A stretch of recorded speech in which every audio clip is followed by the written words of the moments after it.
我假装出差，在手机监控里目睹了妻子出轨的全过程。我打开手机，监控画面里，妻子宇飞和一个陌生男人进屋后，他一把将她搂在怀中，他们互相亲吻着。那个男人很快脱掉了宇飞的衣服，在沙发上亲热起来。十几分钟后，他们穿好衣服，宇飞依依不舍地送她出门，然后回来后整理战场。看着他们在属于我的沙发上缠绵，我冷静地抽完2支烟，回家为妻子做了最后一顿晚餐。我没有争吵，而是默默地收拾行李。他跪地跪求我别走，说他只是我出差时的替代品。我泪流满面，却不敢回头。宇飞看了会电视就去洗澡，之后走进卧室打电话，很甜蜜的样子，估计也是问候那个男的。很快视频就结束了，我关了手机，去卫生间用凉水使劲地冲。我感觉我自己也很脏，可能他们早就认识了，而我却浑然不觉地和宇飞继续着夫妻生活。想到这里我恶心至极，我把监控视频存进笔记本，然后回了家。一进门，那个再熟悉不过的屋子，我却感觉很冰冷，甚至不想进去。视频里的画面不断在脑中回放，我觉得不干净，转身又出了门。我去超市买菜，忙活到7点半，一桌子菜做完后就坐在餐桌上等宇飞回来，就这么一直等到9点20左右，才听到了开门声。宇飞显然看到屋里亮着灯，一进门就飞奔过来抱住我。老公，你回来怎么不告诉我一声？我苦笑着说道，先吃饭吧。吃饭期间我没有流露任何情绪。饭后我把厨房收拾干净，让宇飞去客厅看电视。我从衣柜里把自己的东西都收进行李箱，站在床上取下结婚相框，抽出里面的照片扔进箱子。收拾妥当后，我把他拉到沙发上，自己搬了把椅子坐在对面。我看了他将近1分钟，脸对脸。他问我干嘛，我平静地说，宇飞，我们结婚快2年了，你跟我在一起幸福吗？你什么意思？当然幸福啊。那就保留住这份幸福，直到你不想保留的时候。他瞪大眼睛问我什么意思，我没有回答，而是拿起笔记本电脑，把视频放给他看。他的大眼睛里瞬间充满了恐慌，眼泪流下来。老公，你听我解释。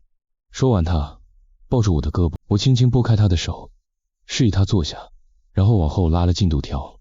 那些不堪入目的镜头立刻呈现出来。此时我已经把所有的一切都抛开了，忘记了我们曾经的好，忘记了我们的爱情。我像一个彬彬有礼的陌生人，眼神漠然地看着他。看了不到1分钟，他像发疯一样把笔记本扔到沙发，用尽全身力气抱住我，哭喊着，老公对不起，我真的不是故意的，你原谅我。我没有回话，也没有粗暴推开他，等待他下一步的反应。他闹了3分钟左右，哭着抬起头，声音哽咽，老公，这是第一次，也是最后一次，给我一次机会好吗？说完他哭得更厉害了，可能是脚软了，抱着我的身体慢慢滑了下去，最后变成了抱着我的腿哭。我觉得差不多了，把他扶起来放到沙发上，但他依然不放手，用尽全身力气把我紧紧抱在怀里。宇飞，你先放开，听我说几句话好吗？不要，不要，不能松开。我保证就说几句话，你听完心情一定能好些。他可能以为我会原谅，暂时放开了我，却不敢离我超过1米远。我坐在椅子上，点了根烟。此前我从不在他面前抽烟，觉得吸2手烟危害很大，所以一直都避开，也早想戒掉。但是现在看来不用了，我还得靠他陪着我走过一段时间。宇飞，无论发没发生这件事，我都想告诉你，我依然爱着你，爱到我痛恨自己遇到事情时不能果断解决。但事情发生了，我们就必须面对，我从不选择逃避。你刚才一直在让我原谅你，我听得很清楚。我顿了顿，嘶哑着嗓子继续说，但有些事情做错了就一辈子没有回头路了。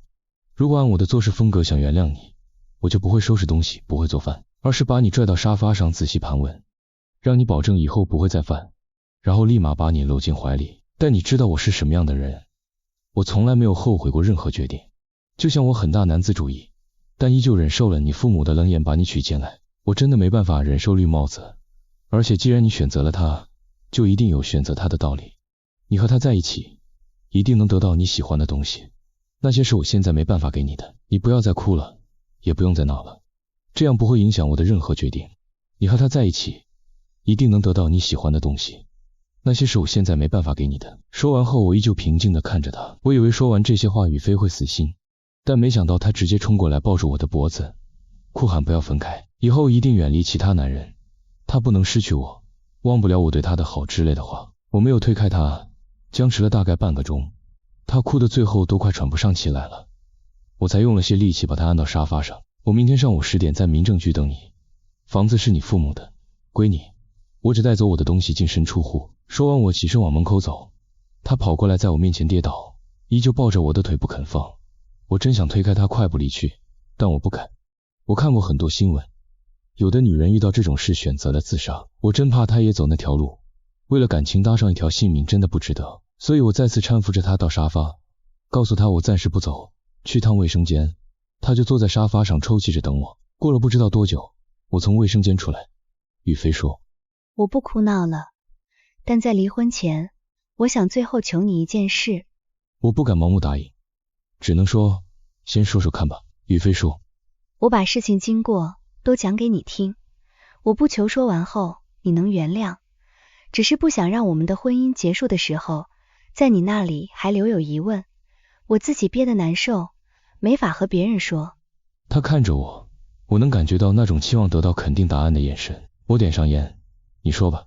我听着说，那个第三者叫小海，他们在一个朋友的生日宴上认识，那个男人坐在他旁边，似乎影响力很大，不断挑起聚会的高潮，期间也和雨飞不断单独交谈。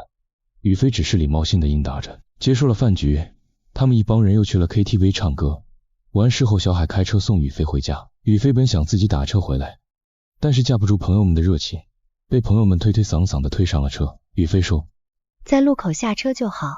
但小海没停车，中途不断和雨飞聊天。到楼下后，小海要雨飞的电话，雨飞说不方便，就上楼了。过了2天，雨飞接到微信添加好友的信息，他猜到是小海，所以没有同意。删除后打电话给好几个朋友问是谁把自己电话透出去的，生气的告诉对方以后别乱传电话。谁知道随后源源不断来着信息，雨飞怕我看到，所以都赶快删除，晚上到家就关机。我也没有查他电话的习惯，所以一直相安无事。有一次我出差1个多月，雨飞是一个很依赖人的女孩，本就很反感我出差，因为工作性质的原因，白天大部分时间都要陪客户，晚上还要应酬。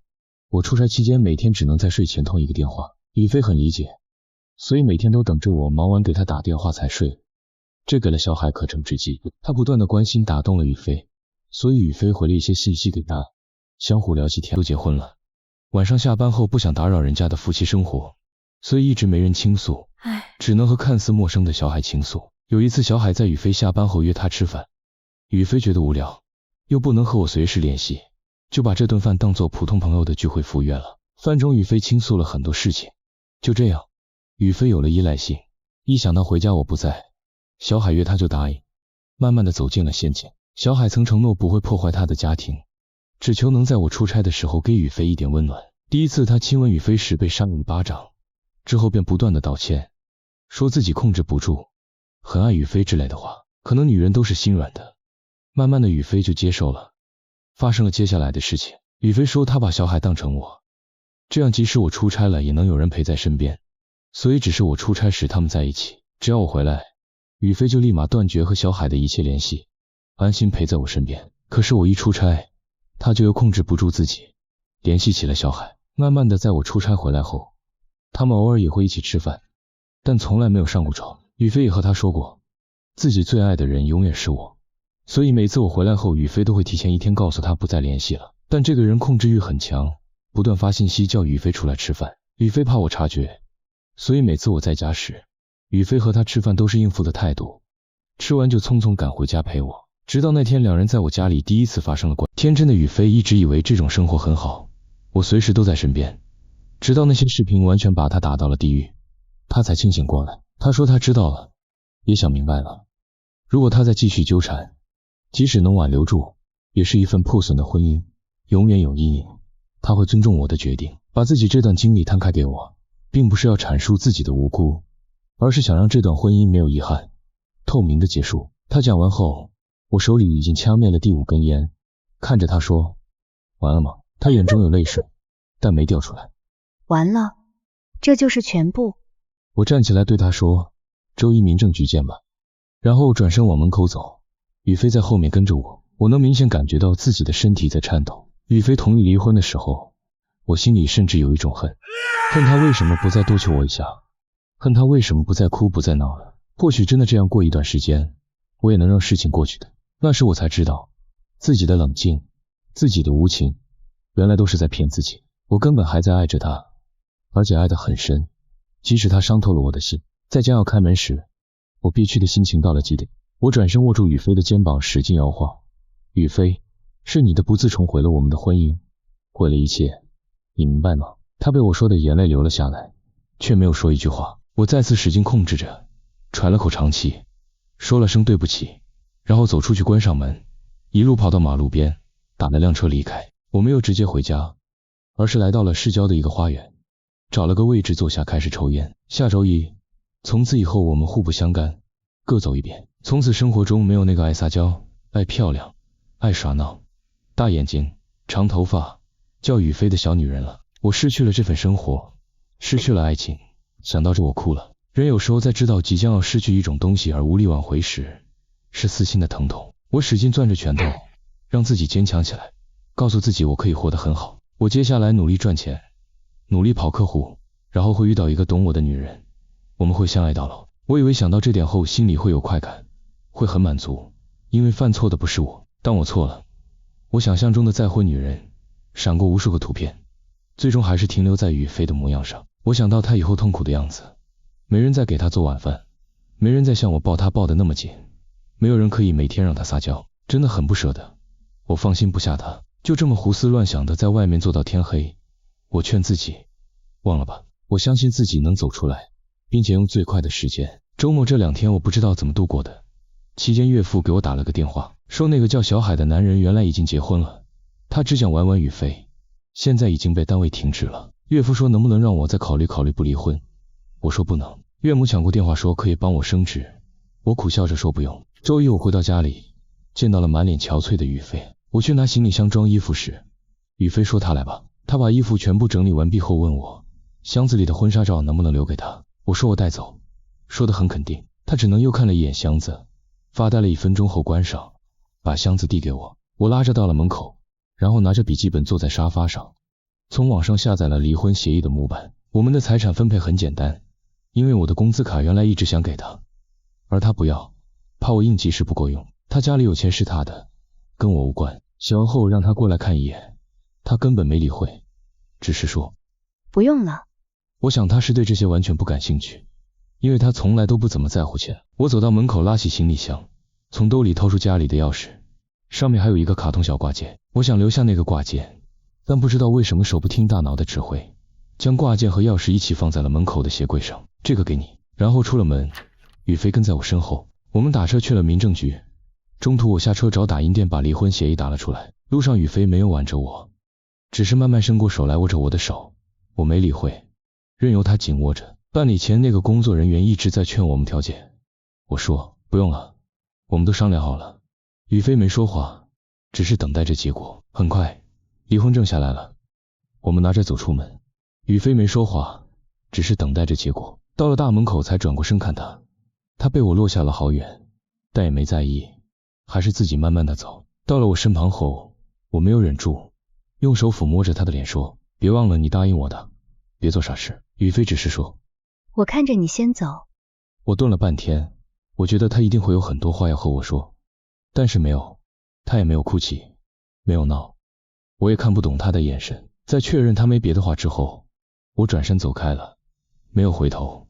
我已经满眼都是泪水了，身旁路过的人有的在看我，我没去擦，就这么一直流。然后上了车回家了。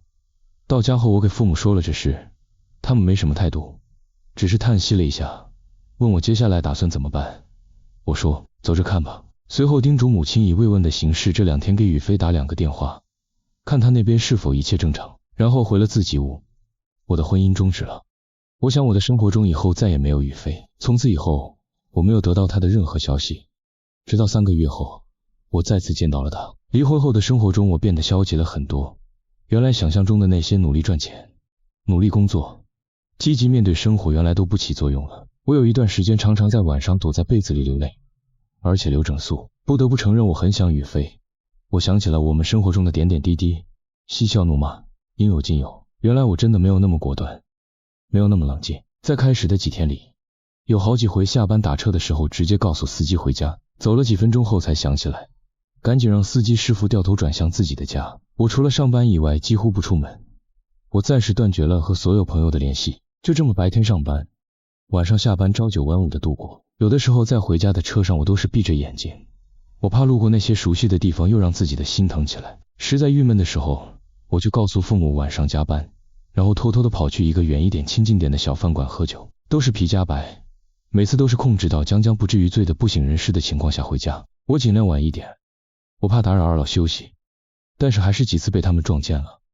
我只能说晚上陪客户喝多了，那一段时间我推掉了所有要见的客户，业绩也直线下降，但我有种麻木不仁的感觉，因为我除了上下班坐车、中午吃饭、买烟买酒外，几乎没有任何开销，甚至如果不是每次短信提醒工资到账情况，我都不知道每个月开了多少钱。我觉得我掉进了生活的低谷。这么过了1个多月后，我决定调整自己，再这样下去后果会很糟糕。于是我尝试着每天早晨早点起，跑跑步，然后上班的时候和同事闲扯一会儿，打打游戏，看看视频，晚上陪父母看看电视，说说话，尽量让自己开心一些。但是我发现我依旧无法解脱，我除了上班以外依然厌倦出门，依旧在回家的车上闭眼睛听歌或者看视频。后来我知道，是这座城市到处都有雨飞的影子，是我怎么想挥都挥之不去的，所以我考虑了辞职去夏都，我要换个环境生活，或许这样过一段时间就好些了。我先跟父母说了情况，说自己得到了夏都一家很不错公司的面试，很有发展前景，所以决定再回去闯荡一阵。没想到的是他们根本不相信，只是劝我说如果实在觉得心烦就出去旅旅游，回来或许会好些。我说我已经决定了，到时候我一定尽量保持每个月都回家看你们。他们没办法，只能默认。随后我向公司提交了离职信，领导任何挽留的话都被我婉言拒绝了。做了工作上的交接，第2天在家收拾了行李，第3天乘上了夏都的飞机。我为自己安排了各种工作来填充自己的生活。我觉得那段婚姻已经成了过去式，我彻底走了出来，我有了新生活，脑子里只有工作，没有女人。我发了疯似的工作，把同事们都吓坏了。期间也有女孩子接近我，但我一看到她们就想起了雨飞，我爱她，任何人都替代不了。2个月后，一个好友通知要结婚了，他先是我的朋友，后来我介绍给了雨飞。原来我和雨飞还有她和男朋友，我们经常在一起玩。这个朋友知道我们离婚了，所以电话告知我的时候说雨飞也来，如果觉得不方便了，就等什么时候我回家了单独请我吃饭。我当时以如果工作抽得出空就一定回去的回复应答了他。回到家，我仔细想，我不想碰到雨飞，不想因为这次的见面再次让自己的情感受到波折，我准备推掉。后来想想，虽然自己觉得已经逃离了原来的生活，但其实并没有，觉得直到有一天见到雨飞了，不再被其所影响，而是能坦然面对一起的时候，那时候才是真正的解脱出来。我虽然那时不知道我能不能潇洒到这点，但是确实还是给朋友打了电话，说一定准时到。过了2天就坐上回家的飞机，到了家给父母带了很多东西回家，然后一家人在一起吃饭。他们看到我状态很就放了心，不再跟我提让我快点回来的要求了。父母说雨飞经常过来，但不让他们告诉我。我说来做什么？父母说收拾家务，陪他们聊天。我叹了口气，不再说话。我回到自己的屋休息。第2天本打算早一点去看看热闹，但还是由于近期疲惫的工作而赖床了。起来的时候都已经快10点了，既然赶不上凑热闹，就等中午去吃个饭吧。于是继续睡了会，10点半的时候起了床，洗漱完毕后穿好衣服直奔饭店。我在外面看了半天贴着的红色纸张，才找到我自己的桌子，很好，里面一桌人我差不多都认识，而且没有雨飞。我放心地走了进去，找到座位后和里面几个朋友玩命寒暄。正在乱聊的时候，我看见一个女人进来了，我第一时间能确实是雨飞。她由原来的长发剪成了到肩上的短发，淡妆，穿工作装来的，有种很职业的打扮。原来她穿工作服的时候我没有这种感觉，可能是换了发型的原因吧。我只看了几秒钟就转过了头继续说，但是有2个朋友已经停止了谈话，冲着我用下巴点了点进来的雨飞。我简单笑了笑就过去了，也没留意雨飞在做什么，可能是在找座位，或者和我一样和朋友们打招呼吧，我猜想是这样的。再次看到他，觉得内心就开始抖动了一下，随后很自然了。我觉得他过得很好，我也一样，这就够了。我认为我完全走了出来，已经能面对他，面对过去的婚姻了，所以心里高兴了一下。中午和朋友们喝了不少，桌上都是很好的朋友，所以没什么顾忌，闲扯淡聊。中途去了厕所，我走出来的时候，我的余光中明显感觉到有一个人起身也冲这边走了过来，潜意识里觉得是雨飞，所以我没回头，径直走向厕所。出来后洗手发现雨飞在那里，他已经洗完了手，明显是在等我。我出来后冲他笑了一下，然后边洗手边问还好吗？还行，你呢？听说你去下兜了。我说你怎么知道的？他说你一个朋友说的。我继续笑着说是的。他问在那边还习惯吗？我说很好，都安顿下来了。他说打算常待吗？我说差不多吧，至少35岁之前没打算回来呢。他哦了一下，我笑着抬手示意我们一起走出去。他说晚上有时间吗？我们一起坐坐。我下意识的回答是我下午就回去了，可是没说出口，我愣住了。我觉得那时他提出的要求又开始让我无法拒绝了，所以镇定了一下说行，尽量再保持着狗屁风度。他说那晚上我们去咖啡厅待会儿吧，在家小区路口的那个。手机换号了吗？于是我拿出手机，照原来一样拨出了那个熟悉的号码，只不过手机上显示名片的由原来的臭宝变成了一串陌生的号码。几秒钟之后，他手机响起来，我就挂断了，然后说走，出去吧。我们就各自回了座位。接下来坐下和朋友喝酒的时候，没有刚才那么兴奋，感觉心中有一点忐忑。这时我明显感觉自己还没有彻底的走出来，我遇到他还是会不由自主。婚礼结束后，我就打车回了家，中间没也再和雨飞说一句话，喝的稍微有一点高，就赶快回去睡觉了。醒来的时候已经快5点了，简单收拾了一下，告诉母亲晚上约了朋友不在家吃饭了，但是母亲非得拽着我一起去买菜，我不能拒绝，就陪着去了。还好买的东西不多，半个小时就回来了，我替他把东西放到家里就出门了。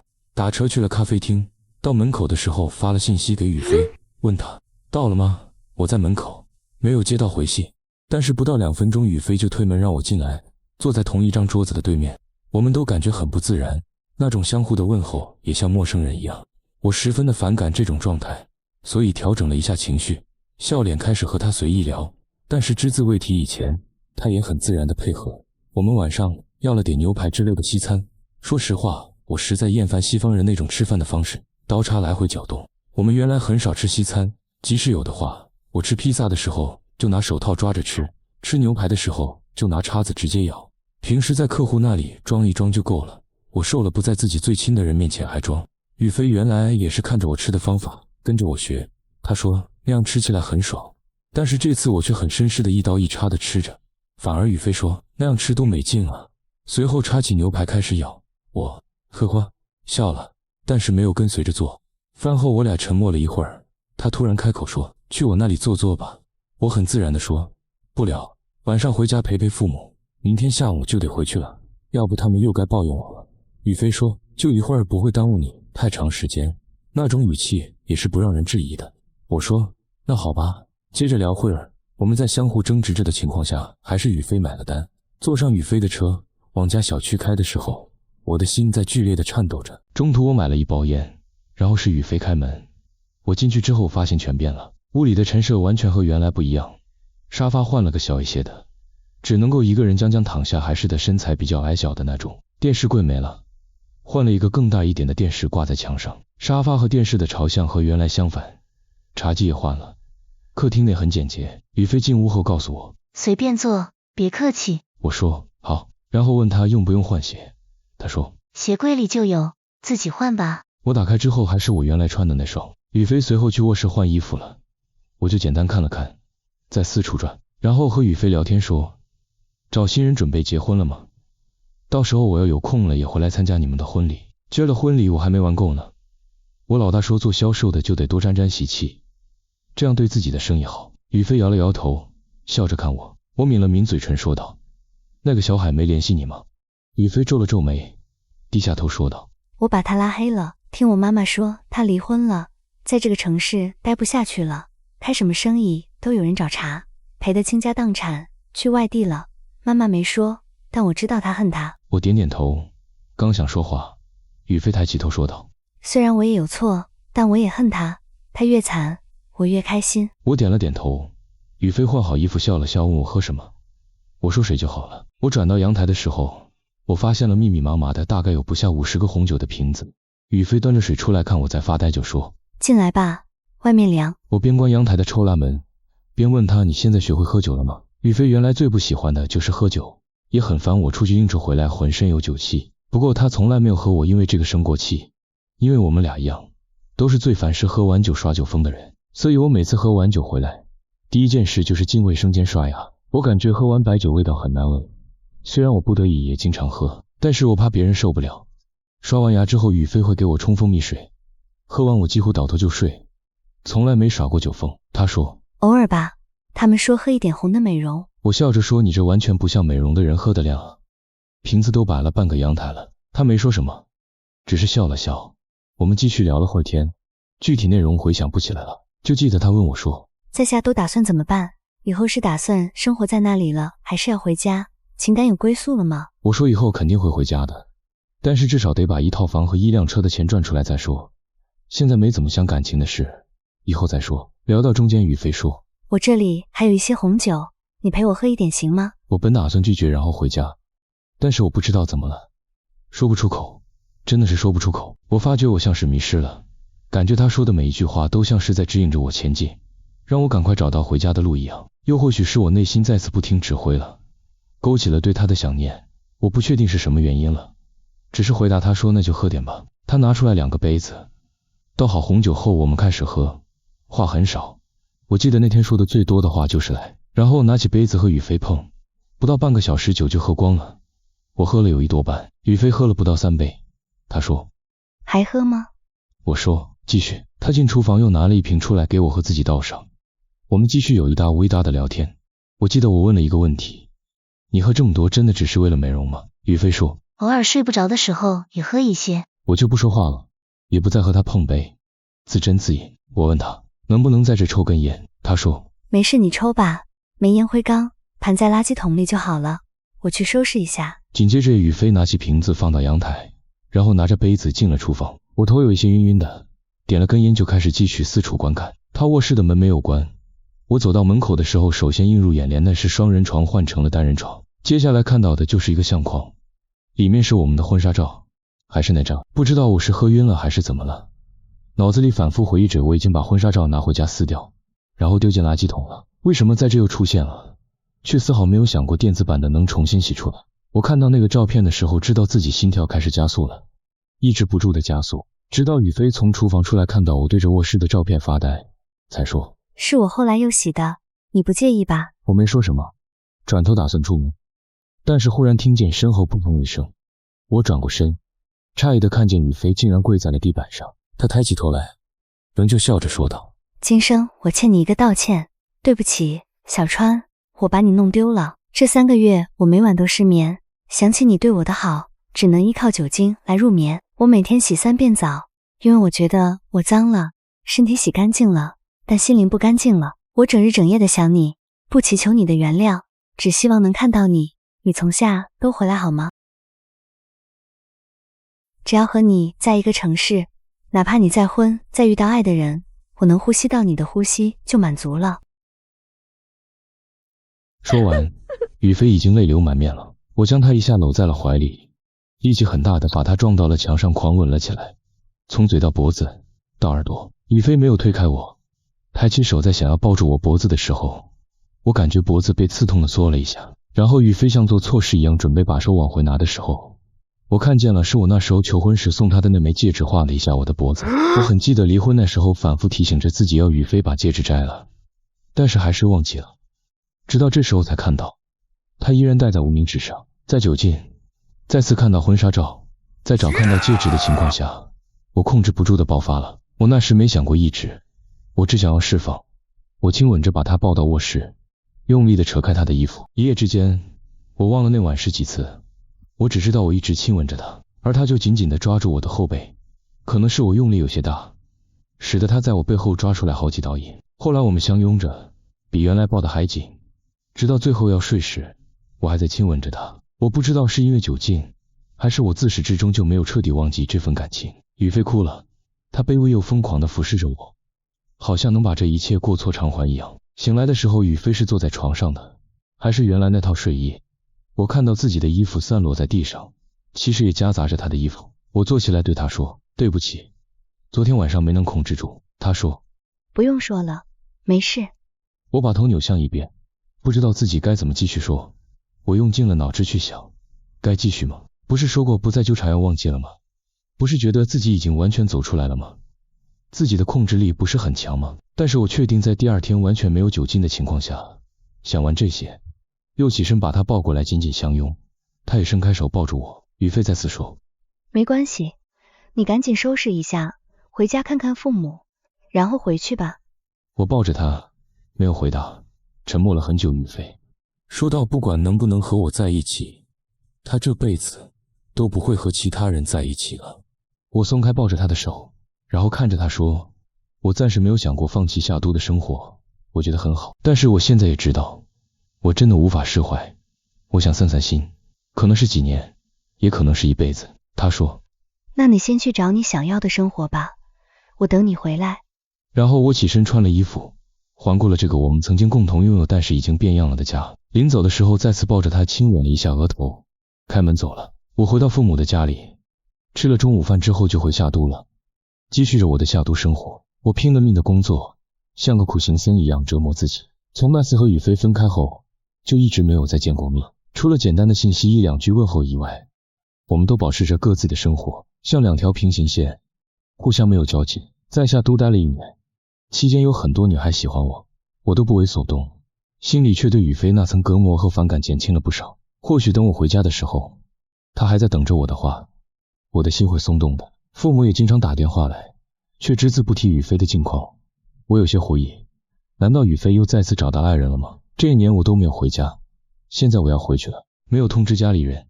我回到了这个1年没见的城市，深深地吸了一口气，体会着雨飞所谓的同一个呼吸。打开家门，看到了愕然的父母。然而让我更震惊的是，母亲的怀里抱着一个婴儿。